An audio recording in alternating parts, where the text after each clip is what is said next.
El 22 de diciembre del año 1913, el Congreso de los Estados Unidos aprueba la creación del Banco de la Reserva Federal Americana. Esta institución controla la economía del mundo a través del dólar. El libro de Apocalipsis menciona que al final de los tiempos, la economía también estaría controlada por Satanás.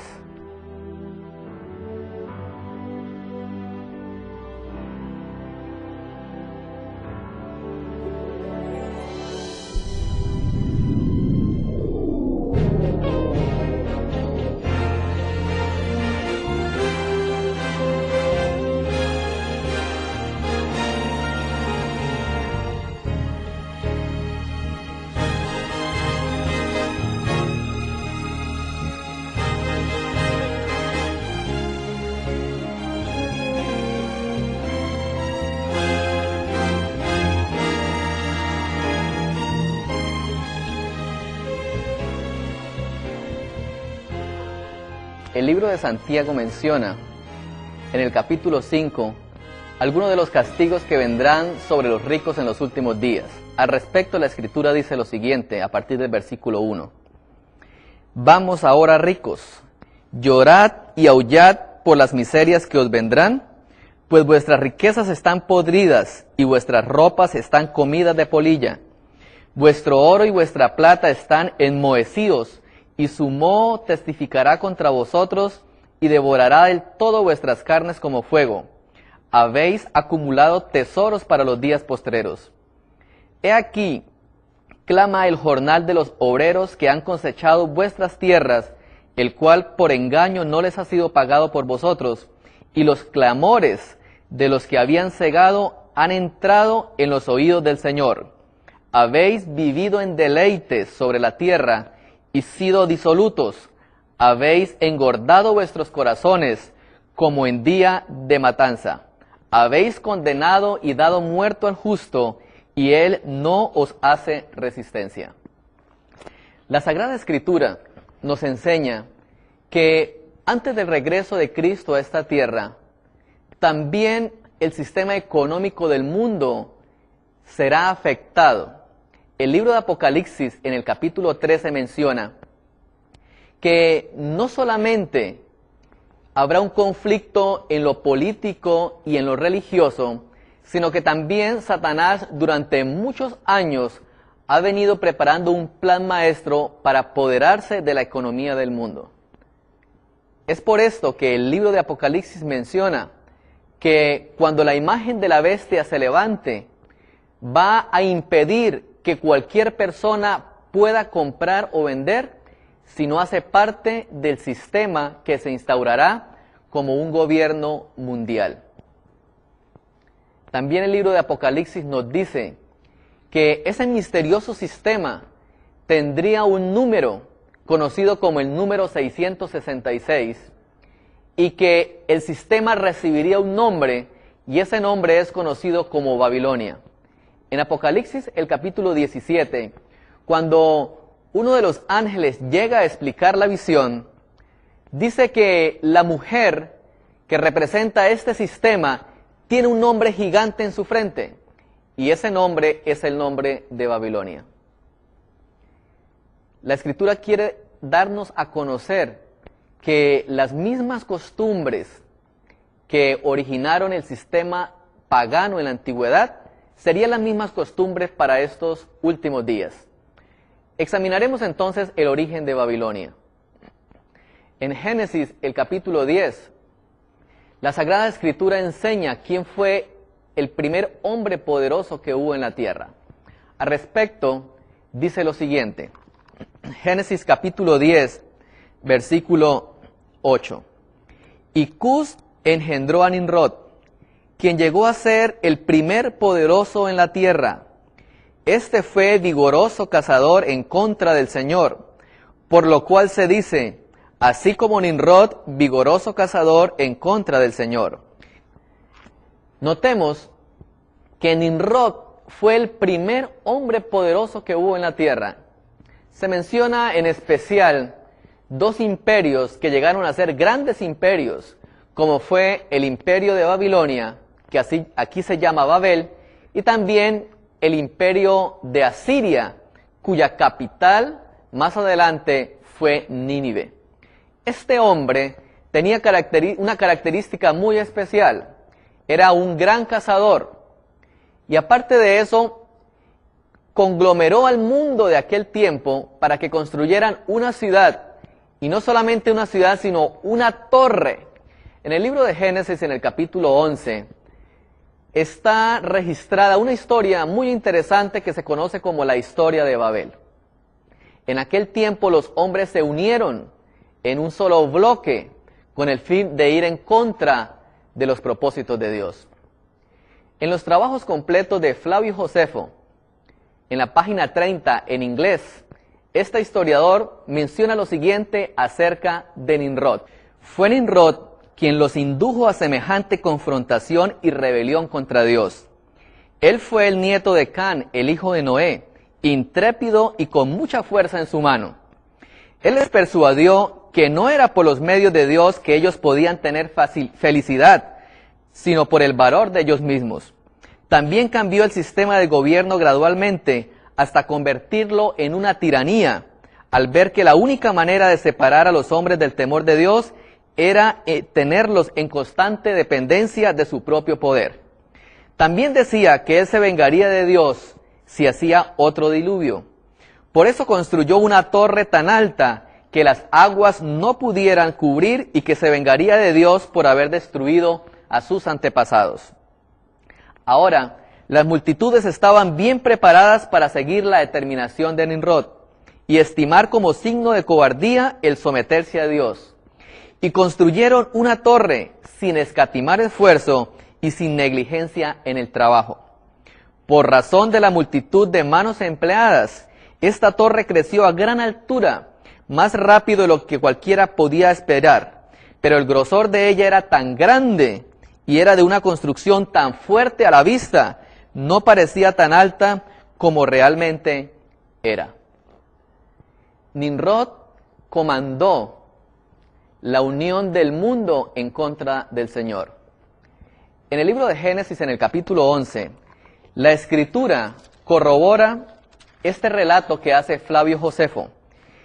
Dice el versículo 1 lo siguiente: tenía entonces toda la tierra una sola lengua y unas mismas palabras. Y aconteció que cuando salieron de oriente, hallaron una llanura en la tierra de Sinar, y se establecieron allí. Y se dijeron unos a otros: vamos, hagamos ladrillo, y gozámoslos con fuego. Y les sirvió el ladrillo en lugar de piedra, y el asfalto en lugar de mezcla. Y en el versículo 4 dice: y dijeron, vamos, edifiquémonos una ciudad y una torre, cuya cúspide llegue al cielo, y hagámonos un nombre, por si fuéramos esparcidos sobre la faz de la tierra. Y descendió Jehová para ver la ciudad y la torre que edificaban los hijos de los hombres. Y dijo Jehová: el pueblo es uno, y todos tienen un solo lenguaje, y han comenzado la obra, y nada les hará desistir ahora de lo que han pensado hacer. El propósito de Satanás, al instar a Nimrod a construir esta ciudad, es ir en contra de los planes de Dios. Cuando Dios creó al hombre, le dio la orden de esparcirse por la tierra. Era el propósito de Dios que los hombres vivieran en los campos, pero Satanás los unió y los instó a construir la primera ciudad que menciona la Sagrada Escritura. De la misma manera, Satanás también, muchos años atrás, había instado a una rebelión en el cielo. En el libro de Apocalipsis, en el capítulo 12, la Escritura menciona que en el cielo hubo una gran batalla y que Satanás luchaba contra Jesús y sus ángeles, pero que finalmente fue expulsado del cielo. También en la tierra, Satanás trató de producir la misma rebelión. Y ahora utiliza a este hombre, Nimrod. De acuerdo al mito babilónico, Nimrod murió por orden de cierto rey, a quien Nimrod quiso obligar a adorar 7 estrellas. Ahora bien, El mito babilónico también enseña que quienes seguían a Nimrod pensaron que su espíritu había volado y fue a habitar entonces al sol. De la misma manera pensaban de la esposa de Nimrod. Su nombre era Semiramis. Y ellos pensaban que su espíritu fue a habitar a la luna. De ahí en adelante empezó una trinidad pagana, pues posteriormente a la muerte de Nimrod, Semiramis da a luz a un hijo que se conoció con el nombre de Tamuz y que según el mito él fue la reencarnación de Nimrod. Desde un principio Satanás quiso imitar lo que más adelante se conocería también como el nacimiento de Jesús, de manera milagrosa. Ahora bien, ¿qué propósito tenía con esto Satanás? Una vez Satanás instaura este rito de adoración a una trinidad pagana, los antiguos empezaron a mirar entonces al cielo y todo el culto babilónico que empezó en aquel tiempo se basaba en la adoración a los astros. En el libro de Deuteronomios, en el capítulo 4, cuando el pueblo de Dios llega a la tierra prometida, Dios le hace serias advertencias para que no participaran del culto que se realizaba en estas naciones paganas. Dice la Escritura lo siguiente, Deuteronomios capítulo 4, versículo 15. Guardad pues mucho vuestras almas, pues ninguna figura visteis el día que Jehová habló con vosotros en medio del fuego, para que no os corrompáis y hagáis para vosotros escultura, imagen de figura alguna, efigie de varón o de hembra, figura de animal alguno que está en la tierra, figura de ave alguna alada que vuele por el aire, figura de ningún animal que arrastre sobre la tierra, figura de pez alguno que haya en el agua debajo de la tierra. No sea que alce tus ojos al cielo, y viendo el sol, y la luna, y las estrellas, y todo el ejército del cielo, seas impulsado, y te inclines a ellos y les sirvas, porque Jehová tu Dios los ha concedido a todos los pueblos debajo de todos los cielos. Ahora, ¿por qué Dios hace esta seria advertencia contra la idolatría? Notemos que Dios hace algunas precisiones de no adorar aves, peces, reptiles, pero también hace una observación acerca de las potestades de los cielos. Era común en los babilonios observar todo lo que ocurría en el cielo y en base a esto tomaron las realidades de su culto, el culto que llegó a ser la cuna del satanismo. Ahora, es interesante que los babilonios adoraban la serpiente y tenían la serpiente como un símbolo de iluminación aquí en la tierra. No es extraño entonces que el símbolo actual de la medicina también sea una serpiente. Ahora, ¿qué creían los babilonios? Los babilonios creían que el destino de todos los seres humanos estaba regido por los astros. En el libro de Hechos, en el capítulo 7, Esteban hace una defensa de su fe, pero hace una aseveración muy interesante. En Hechos, el capítulo 7, el versículo 43, se menciona de la siguiente manera.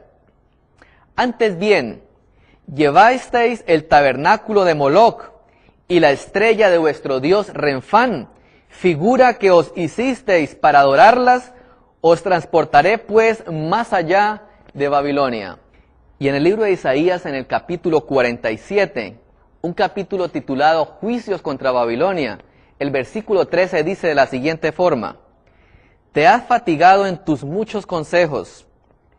Comparezcan ahora y te defiendan los contempladores de los cielos, los que observan las estrellas, los que cuentan los meses para pronosticar lo que vendrá sobre ti. Qué interesante que la Escritura condena todos aquellos que están pendientes de los astros para predecir el futuro. De la misma manera, en el segundo libro de los Reyes, en el capítulo 23, el versículo 5, la Escritura advierte sobre los signos del zodiaco.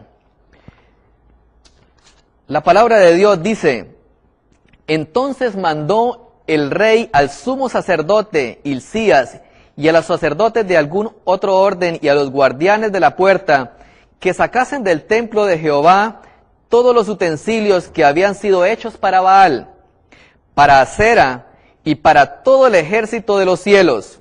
Y dice el versículo 5, y quitó a los sacerdotes idólatras que había puesto los reyes de Judá para que quemasen incienso en los lugares altos, en las ciudades de Judá y en los alrededores de Jerusalén, y asimismo a los que quemaban incienso a Baal, al sol, a la luna y a los signos del zodiaco y a todo el ejército de los cielos.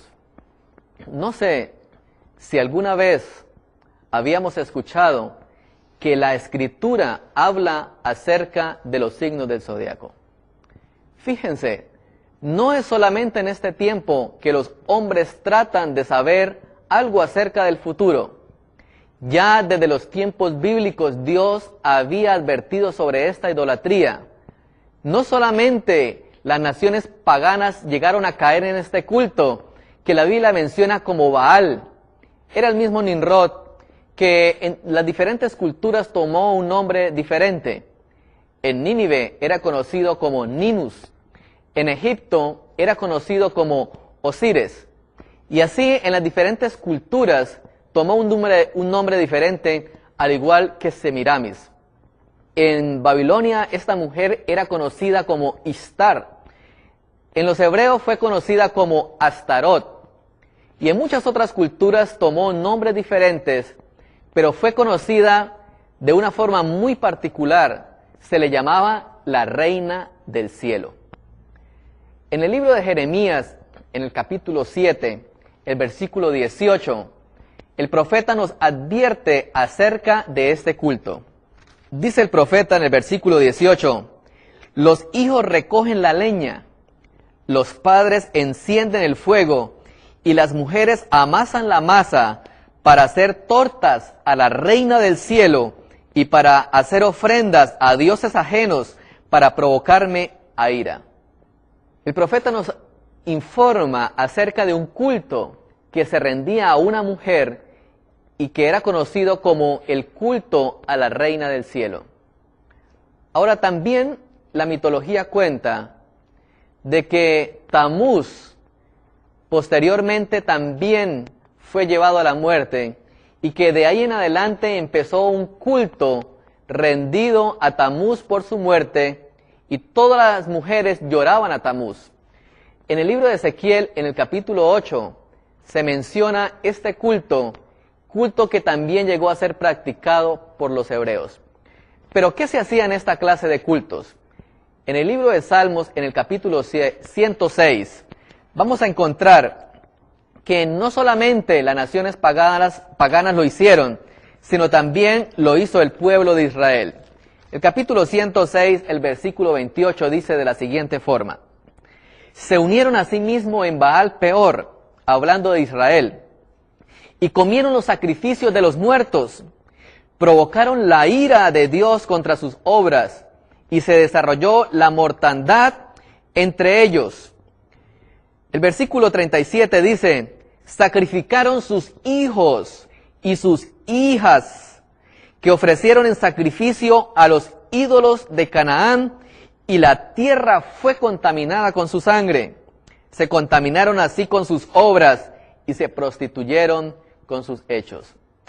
Es decir, no solamente eran las naciones paganas las que practicaron este culto, sino que también el mismo pueblo de Dios llegó a cometer hechos escandalizadores. Los hijos eran sacrificados al sol. En las costumbres babilónicas, todo lo primero era dedicado al sol. Se dedicaban los primeros frutos, se dedicaba el primer día de la semana y se dedicaban los primeros hijos para ser sacrificados. No es extraño entonces que cuando Dios envió las plagas a Egipto, el último castigo, el peor de todos, fue que Dios mató los primogénitos de toda aquella nación, incluyendo el hijo del faraón. ¿Por qué razón hizo Dios esto? Porque quería demostrar que no eran los dioses paganos los dueños de los primogénitos y que la vida de los seres humanos dependía única y solamente de Dios. Satanás, de la misma manera, quiso burlarse de Dios. Por eso cuando Cristo vino a esta tierra, no hubo un insulto más grande para nuestro Creador, que el mismo Satanás hizo que lo crucificaran de una manera tan cruel, pero también como símbolo de los paganos en la antigüedad. Ahora bien, ¿qué quiere decirnos el Señor con esto? ¿Qué advertencia nos trae para estos últimos días? ¿Por qué Satanás permitió que ese culto se desarrollara? Y este culto ha ido progresando a través de los siglos. En el tiempo de Roma era la misma situación. En el libro de 1 Corintios, en el capítulo 10, el versículo 20, el apóstol nos dice que todo lo que hacían los corintios, incluso la comida, era sacrificada a los demonios, dice el versículo 20. Ahora, este culto poco a poco fue progresando y fue siendo adaptado al cristianismo bajo el Imperio Romano. Muchos símbolos salieron de este culto pagano de Babilonia. Todo el sistema de contar que actualmente tenemos viene de Babilonia. Veamos algunos símbolos que resultaron de esta religión que también fue adoptada por los judíos cuando estuvieron durante 70 años viviendo en Babilonia. Todo el sistema de culto babilónico se basa en la adoración al cielo y a los signos del zodiaco. Ahora, es interesante que son 12 los signos zodiacales y en el centro hay un dios mayor que es el dios Sol, alrededor del cual giran los demás. Es decir, en total tenemos 13 dioses. Por eso el número 13 ha sido escogido desde siempre el número de la brujería, del espiritismo y de la hechicería. Como ellos adoraban las estrellas, muchos símbolos aparecieron al transcurrir los años, como este símbolo que se conoce como la famosa estrella de David. Notemos algunas cosas interesantes de la estrella de David. Es una estrella de 6 puntas que la conforman 2 pirámides en posición opuesta. Las pirámides en la antigüedad eran un símbolo del sol, la luna y de las estrellas. Lo mismo fue adoptado en el Imperio Romano. Ahora, estos 2 triángulos también representan algo supremamente interesante en el paganismo, que era la adoración a los órganos sexuales. El triángulo con el vértice hacia arriba representa el órgano sexual masculino y el triángulo con el vértice hacia abajo representa el órgano sexual femenino, semejando un poco el vello púbico de los seres humanos. Siempre en la astrología hay perversión sexual. Existió también el culto de la prostitución sagrada. En el tiempo de Éfeso existía el culto a la diosa Diana. Ahora, ¿por qué era tan familiar este culto para los hombres? Todos los adoradores que iban allí al templo de Artemisa a adorar a Diana, primero tenían que tener relaciones sexuales con sacerdotisas paganas que estaban dedicadas a la prostitución en estos cultos. Era una forma muy llamativa de hacer caer a los hombres. De la misma manera, recordamos que cuando Israel estaba a punto de cruzar el Jordán, también Satanás manda un último engaño y manda a las mujeres moabitas para que lleguen allí y hagan caer en el culto pagano al pueblo de Israel. La Biblia nos relata que muchos de los líderes de Israel osadamente se acostaron con mujeres moabitas delante de todo el pueblo y que estas mujeres llevaron a cometer terribles pecados que fueron castigados por Dios también de una forma inmediata. ¿Qué otro símbolo tienen entonces los babilonios?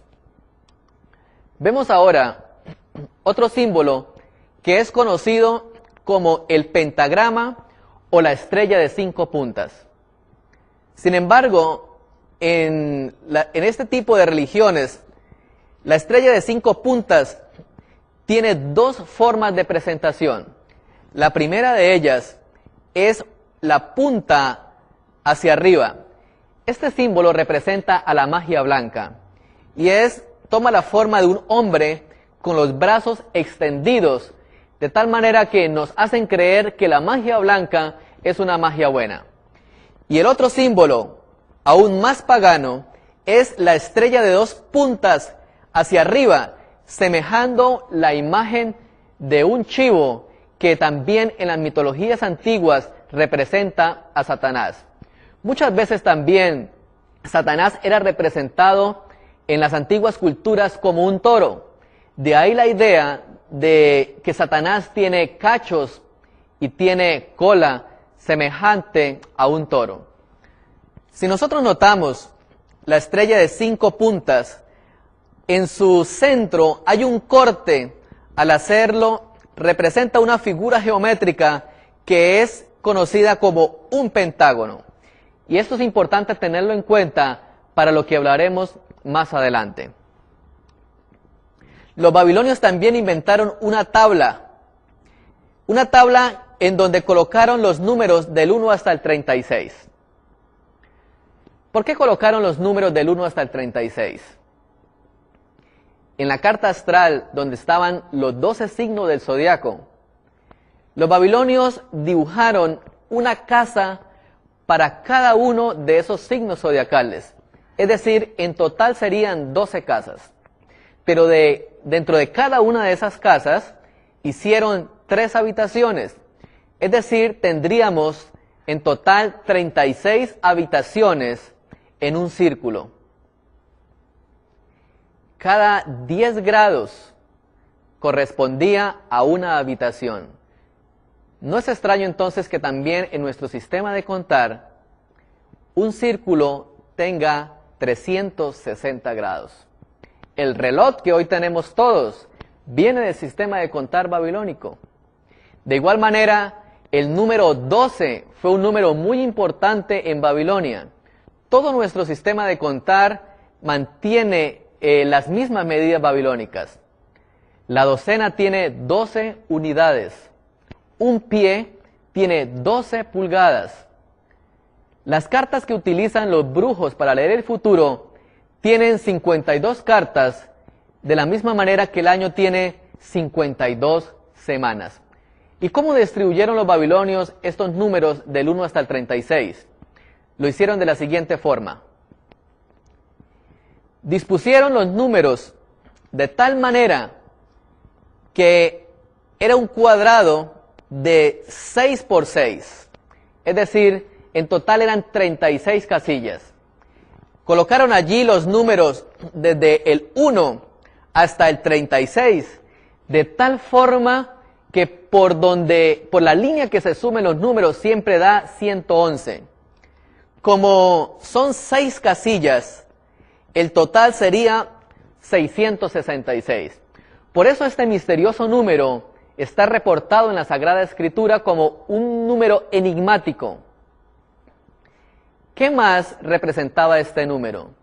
Este número representaba entonces el conocimiento babilónico. Y notemos que Dios utiliza los mismos símbolos para advertirnos a nosotros, los que vivimos en los últimos días, de los peligros que enfrentamos, porque Satanás levantará una rebelión muy similar, así como lo hizo inicialmente en el cielo, así como lo hizo también en el tiempo de Nimrod, así como lo hizo también en el tiempo de Nabucodonosor. En el libro de Daniel, en el capítulo 3, hay una historia en donde Nabucodonosor van a construir una imagen, pero no mandó a construir esa imagen como lo había visto en el sueño. Dios le había mostrado un sueño en donde una gran imagen se levantaba, pero esa imagen tenía diferentes metales. Cuando Nabucodonosor, por consejo de los magos y los astrólogos, decide construir esa imagen, hace un cambio drástico y la construye toda de oro. Era una imagen de casi 30 metros de altura. Era una imagen que todo el mundo tenía que adorar. Ahora, ¿por qué estos jóvenes no se postraron ante la imagen? Aunque la Biblia no lo menciona, pero es claro entonces pensar que esa imagen revelaba todo el culto de Babilonia. Daniel, Sadrach, Mesach, Abednego conocían muy bien las advertencias de Dios acerca de la idolatría. En el libro de Deuteronomios, en el capítulo 18, Dios había advertido de la siguiente forma: cuando entres en la tierra que tu Dios te da, no aprenderás a hacer según las abominaciones de aquellas naciones, dice el versículo 9. No se ha hallado en ti quien haga pasar a su hijo o a su hija por el fuego, ni quien practique la adivinación, ni agorero, ni sortílego, ni hechicero, ni encantador, ni adivino, ni mago, ni quien consulte a los muertos, porque es abominación para el Señor cualquiera que hace estas cosas, y por estas abominaciones Jehová tu Dios echa a las naciones delante de ti. Es fácil entender por qué Nabucodonosor tenía la costumbre de quemar a las personas. Era parte de su religión. El dios de Nabucodonosor se conocía como Merodach. Ya el profeta Jeremías, en el capítulo 50, el versículo 2, menciona cómo era el nombre de este dios en Babilonia. ¿Qué pretendía Satanás entonces? De la misma manera que hizo que este culto fuera adoptado por los cristianos, en este caso por el pueblo de Israel en el tiempo antiguo, querrá que el mismo culto sea adoptado por el cristianismo de los últimos días. Para esto ha creado una estrategia muy bien calculada. Vamos a entrar en detalle a mirar un plan satánico que ha venido trazando en los últimos 2 siglos con el fin de entregar el poder al enemigo. En el año de 1776, el 1 de mayo, apareció un hombre llamado Adam Weishaupt en una ciudad alemana conocida como Baviera. ¿Quién era este hombre? Esta es alguna de las imágenes que tenemos hoy de Adam Weishaupt. Su biografía dice que vivió entre 1748 y el año de 1830. Nació exactamente el 7 de febrero del año de 1748 en una ciudad llamada Baviera, en Alemania. Su padre era catedrático de instituciones imperiales y de derecho penal en la Universidad de Ingolstadt, y sus antepasados tenían orígenes judíos. El joven Adán fue un alumno muy aplicado, hizo sus primeros estudios en el colegio de los jesuitas y se matriculó después en la Facultad de Derecho, donde prosiguió mostrándose trabajador e inteligente. Qué interesante tiene este hombre, Adam Weishaupt. El 1 de mayo del año de 1776, cuando Weishaupt tenía 28 años de edad, inicia un movimiento que es conocido hoy como el movimiento de los Illuminati, o el movimiento de los Iluminados de Baviera. Adam Weishaupt lanzó un plan macabro para poder entregar el mundo en manos de Lucifer. Lanzó algunas propuestas muy importantes, como era abolir los gobiernos mundiales, abolir la religión, abolir la unidad de la familia, y de esta manera poder tener el control del mundo entero. Adam Weishaupt empezó sus planes en Alemania. Poco a poco fue consiguiendo más adeptos, fue financiado por la casa Rothschild, y desde aquel tiempo el movimiento empezó a crecer en muchos países de Europa. En el año de 1785, un hombre de apellido Lanz fue alcanzado por un rayo y murió. Este hombre llevaba parte de los escritos de Weishaupt hacia Francia. En Francia estaban para ese tiempo ocurriendo la revolución industrial. El rey iba a ser pronto depuesto. Había una institución en Francia que era conocida como el Club de los Jacobinos. Grandes hombres hacían parte de este club, entre ellos Robespierre. Y el documento que envía Weishaupt era dirigido a Robespierre. Pero al morir Lanz, el movimiento quedó al descubierto en muchas partes en Europa. Sin embargo, a pesar de que los planes de Weishaupt en ese momento no continuarían, encubiertamente el Club de los Jacobinos llevaron esta revolución a Francia. A finales del siglo XVIII, Francia se encontraba en una situación muy particular. Y en ese tiempo, el Club de los Jacobinos hizo derrocar al rey Luis XVI. Fue llevado a la guillotina. Inmediatamente Francia fue descristianizada. Durante 3 años y medio, en el tiempo de la Revolución Francesa, todas las Biblias fueron quemadas. Francia se descristianizó y se declaró un país ateo. Ahora levantaron una imagen a una mujer. Esa mujer es conocida como la diosa de la razón, y fue el regalo que el gobierno francés le dio a los Estados Unidos de Norteamérica y que hoy conocemos como la Estatua de la Libertad. Libertad del yugo de Dios. Ahora, no es extraño entonces entender por qué Francia se declaró un gobierno ateo en aquel tiempo. ¿Quiénes estaban detrás de ello? Era una conspiración satánica, y esto conllevó a desterrar de la mente de los franceses el concepto de Dios. Adam Weishaupt murió en el año de 1830. En el año de 1834, un nuevo hombre es llamado para seguir con la conspiración que Weishaupt había iniciado. Ese hombre se llamó Giuseppe Mazzini. Este hombre, junto con Albert Pike, retomaron las ideas de Weishaupt y las llevaron adelante.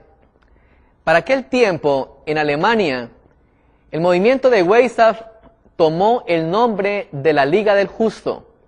A este movimiento de la Liga del Justo en Alemania llegó a ser parte un hombre conocido hoy por el mundo entero, y era Carlos Marx.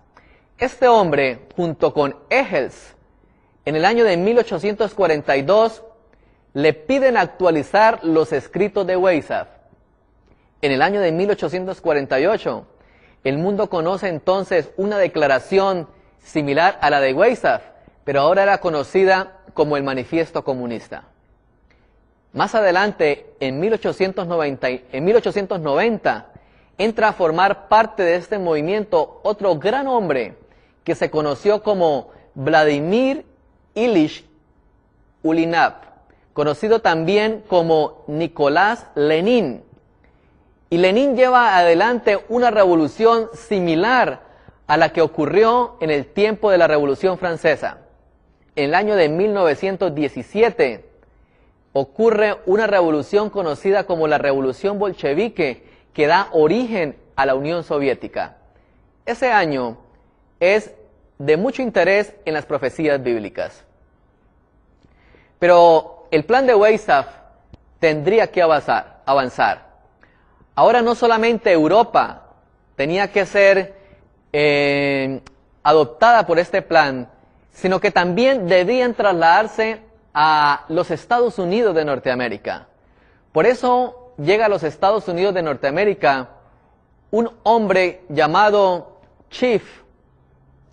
Y este hombre es encargado de que haga alianzas con todos los banqueros más importantes de los Estados Unidos. Entre ellos estaba la familia Morgan, la familia Rockefeller. De la misma manera, ellos empiezan a apoyar la política de los Estados Unidos. En 1911 llega a las filas de este movimiento un senador norteamericano llamado Nelson Aldrich. Y a este hombre se le da la misión de proponer la formación de un banco central que pudiese controlar la economía. Pero su propuesta no fue apoyada en el Congreso.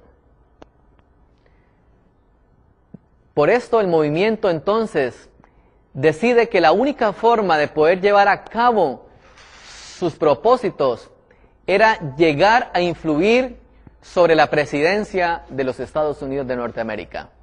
Por eso Nelson Aldrich apoya a uno de sus conocidos, conocido como Woodrow Wilson, y el 4 de marzo del año de 1913, Wilson es escogido como presidente de los Estados Unidos de Norteamérica. Poco a poco hicieron nuevamente la propuesta de crear un banco central, y el 22 de diciembre del año de 1913, el Congreso de los Estados Unidos aprueba la creación del Banco de la Reserva Federal Americana. Este banco imprime el dólar, el billete del dólar. Ahora, vamos a detallar algo supremamente interesante. En el billete del dólar se encuentra entonces establecida toda una simbología del paganismo. Veamos en detalle algunas cosas.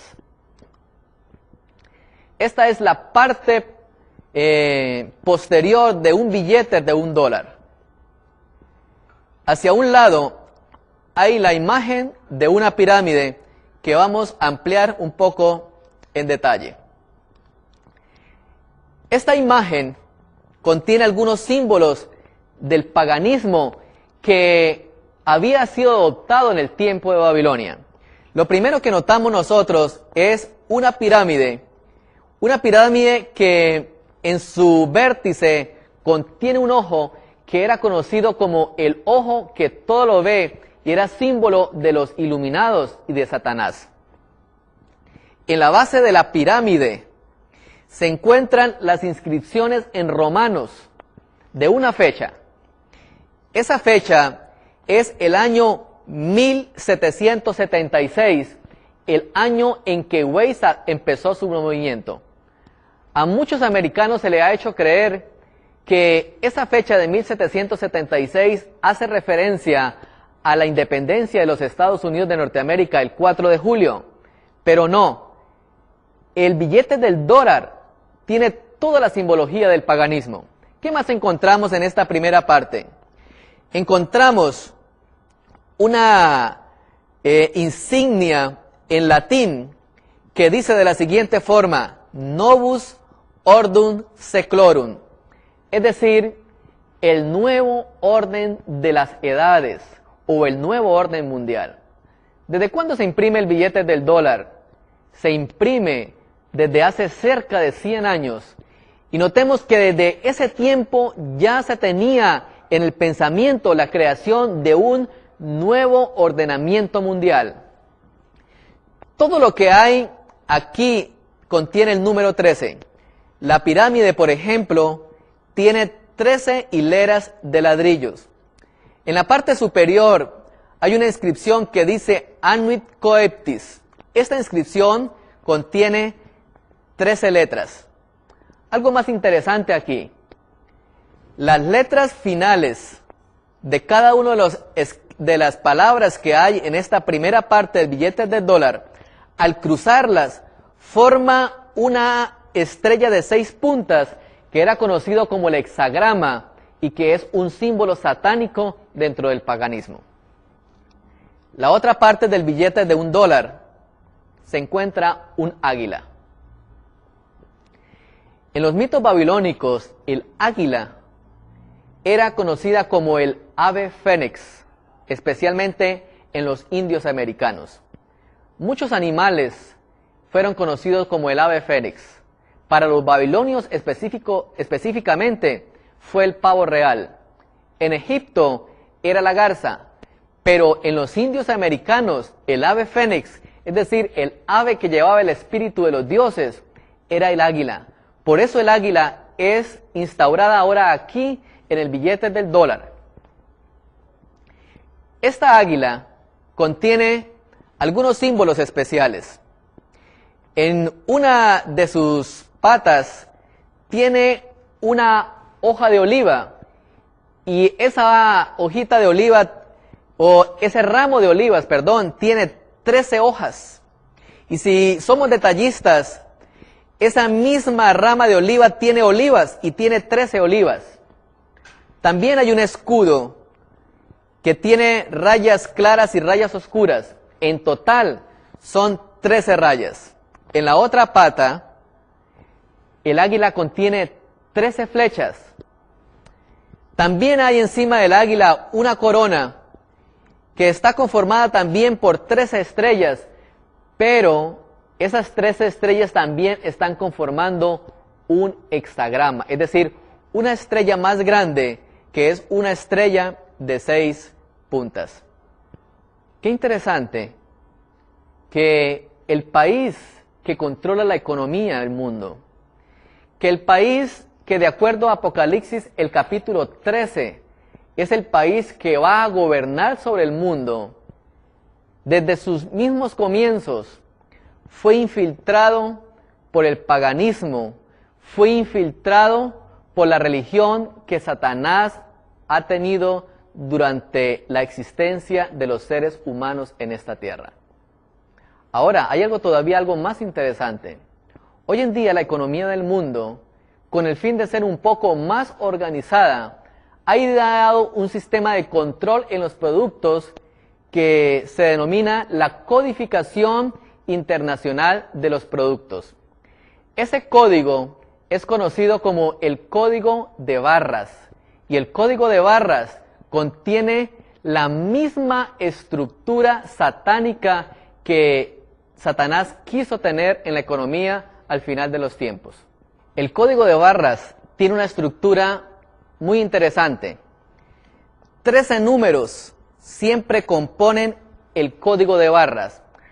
Ahora, en la codificación de barras, el 6 está representado por 2 líneas paralelas.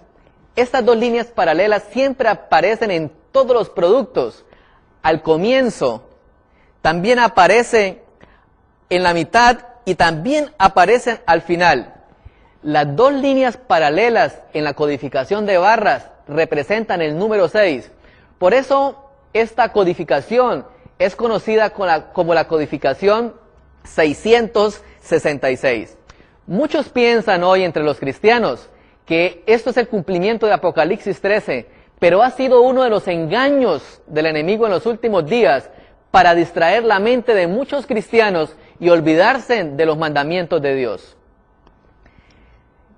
El 4 de diciembre del año 2005, la revista Semana y muchos periódicos en Colombia publicaron este artículo que titulaba Conspiración, los dueños del mundo. Y había un párrafo muy especial allí en este artículo que dice lo siguiente: de esta manera se elaboró su conclusión. Se trata de un gobierno en la sombra que controla los más importantes organismos internacionales y que busca establecer un nuevo orden mundial, es decir, una soberanía supranacional de la élite en un mundo sin países, solo regiones, con un solo ejército, una sola moneda y una sola religión, donde los ciudadanos serán solamente esclavos. Es decir, el plan del enemigo es globalizar el mundo también desde el punto de vista económico. Y esto empezó ya hace 10 años atrás. Con la creación de la Comunidad Económica Europea, se inició la terminación de este plan macabro de Adán Weishaupt de hace 200 años. Desde el 1 de enero del año 2002 empezó a circular por toda la Comunidad Europea una moneda única conocida como el euro. Poco a poco el plan es unir los grandes bloques económicos: Estados Unidos de Norteamérica, el Pacífico, con las potencias allí como China, Japón. Y finalmente, Satanás entonces tendrá al mundo en sus manos, también en su sistema económico. Hace 10 años apareció en esta revista llamada Próximo Milenio un artículo acerca de todo este proceso, pero la parte final del artículo rezaba de la siguiente manera. Hace unos años apareció un folleto titulado El Nuevo Sistema Monetario, que atribuía a fuentes de la revista alemana Bund Reich un supuesto plan para disolver la ONU y sustituirla por una especie de tribunal mundial que controlara todo el patrimonio privado, además de los ahorros y los depósitos bancarios. Una vez que se hubiese controlado el patrimonio mundial, se haría una distribución determinada de la riqueza por persona previamente identificada. Incluso se apuntaba que la existencia de ese fondo era ya una realidad. El proyecto provee la unificación de la Iglesia y el Estado y establecer una única forma de religión que incluirá un mismo día de culto para todo el mundo. El plan prevé también las medidas a adoptar para controlar a los individuos que rechacen este plan. Satanás ha planeado desde hace muchos años la destrucción final del pueblo de Dios. Y lo hará uniendo al mundo para oponerse a los mandamientos. El domingo será exaltado como día universal de guardar. El mundo irá en contra del mandamiento divino que nos obliga a nosotros a guardar el sábado como día de reposo. Bien sabe Satanás que al unir el mundo invalidará totalmente la ley de Dios. En aquel tiempo entonces, Dios se levantará para castigar. Así como en el tiempo de Babel, Dios permitió que el hombre avanzara poco a poco, pero observaba desde el cielo cada uno de esos movimientos. De la misma manera hoy Dios permitirá que poco a poco los hombres avancen, pero finalmente Dios tendrá que intervenir para salvar a su pueblo. ¿Qué tenemos que hacer? La invitación es: exaltemos el nombre de Dios en nuestras vidas, guardemos sus mandamientos y permitamos que el Espíritu Santo produzca una transformación que nos lleve a acercarnos más a nuestro único Salvador, que conocemos, es el único que puede darnos el don de la vida eterna. Dios les bendiga.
que él se vengaría de Dios si hacía otro diluvio. Por eso construyó una torre tan alta que las aguas no pudieran cubrir y que se vengaría de Dios por haber destruido a sus antepasados. Ahora, las multitudes estaban bien preparadas para seguir la determinación de Nimrod y estimar como signo de cobardía el someterse a Dios. Y construyeron una torre sin escatimar esfuerzo y sin negligencia en el trabajo. Por razón de la multitud de manos empleadas, esta torre creció a gran altura, más rápido de lo que cualquiera podía esperar, pero el grosor de ella era tan grande y era de una construcción tan fuerte a la vista, no parecía tan alta como realmente era. Nimrod comandó la unión del mundo en contra del Señor. En el libro de Génesis, en el capítulo 11, la Escritura corrobora este relato que hace Flavio Josefo. Dice el versículo 1 lo siguiente: tenía entonces toda la tierra una sola lengua y unas mismas palabras. Y aconteció que cuando salieron de oriente, hallaron una llanura en la tierra de Sinar, y se establecieron allí. Y se dijeron unos a otros: vamos, hagamos ladrillo, y gozámoslos con fuego. Y les sirvió el ladrillo en lugar de piedra, y el asfalto en lugar de mezcla. Y en el versículo 4 dice: y dijeron, vamos, edifiquémonos una ciudad y una torre, cuya cúspide llegue al cielo, y hagámonos un nombre, por si fuéramos esparcidos sobre la faz de la tierra. Y descendió Jehová para ver la ciudad y la torre que edificaban los hijos de los hombres. Y dijo Jehová: el pueblo es uno, y todos tienen un solo lenguaje, y han comenzado la obra, y nada les hará desistir ahora de lo que han pensado hacer. El propósito de Satanás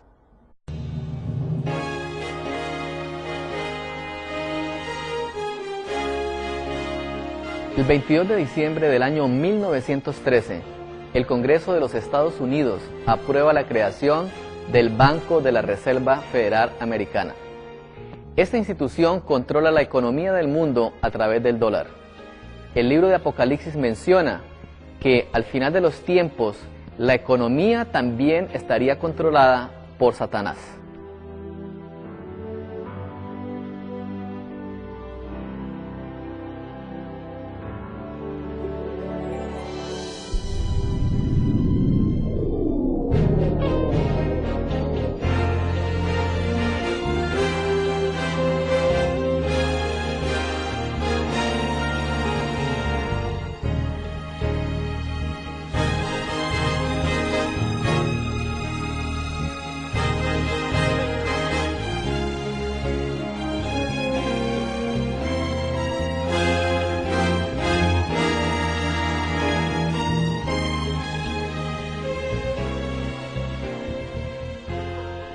El libro de Santiago menciona, en el capítulo 5, algunos de los castigos que vendrán sobre los ricos en los últimos días.